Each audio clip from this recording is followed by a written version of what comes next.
శ్రీ విష్ణురూపాయ నమ శివాయ. ఈ వీడియో ఉంది.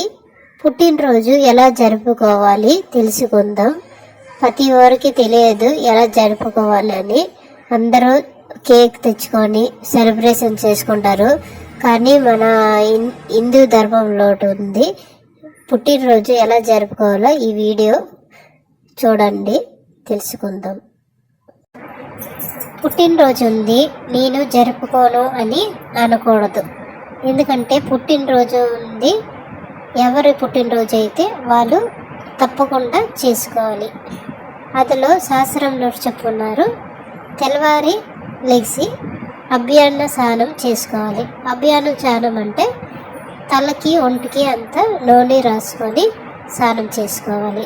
ఇంట్లో పెద్దవాళ్ళు ఎవరైనా ఉంటే వాళ్ళకి నూనె అంతా రాసి తల అంటే స్నానం చేస్తే మంచిది. తర్వాత కులదేవతకి, గ్రామ దేవతకి, ఇష్టదేవతకి పూజించాలి.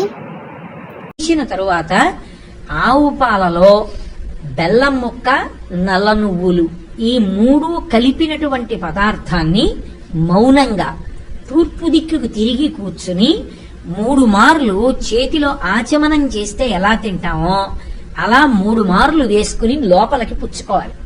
3 మార్లే. ఎందుచేత అంటే నల్ల నువ్వులు, బెల్లం, ఆవు పాలు కలిసినటువంటి పదార్థాన్ని 3 మాటలు పుచ్చుకుంటే వచ్చే పుట్టినరోజు లోపల ఏదైనా గండకాలం ఉంటే తొలగిపోతుంది అని. కాబట్టి ఈ 3 పదార్థములు కలిసినటువంటి దాన్ని చేతిలో వేసుకుని 3 మార్లు పుచ్చుకోవాలి. పుచ్చుకున్న తర్వాత 7 చిరంజీవులు ఉన్నారు. వాళ్ళు ఎవరంటే పుట్టుకతోడి చిరంజీవులు. వాళ్ళు ఎవరెవరో చెప్తాను వినండి. అశ్వత్థామ, బలి, వ్యాసుడు. అశ్వత్థామ, బలి, వ్యాసో హనుమాంశ్చ విభీషణ.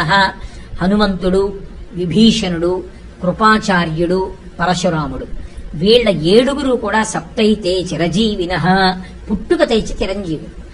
ఈ 7 పేర్లు మనసులోనన్నా స్మరించాలి, పైకన్నా చెప్పాలి. ఆ రోజున తల్లిదండ్రులకి, గురువు గారికి తప్పకుండా నమస్కారం చేసి వాళ్ళ ఆశీర్వచనం అందుకోవాలి.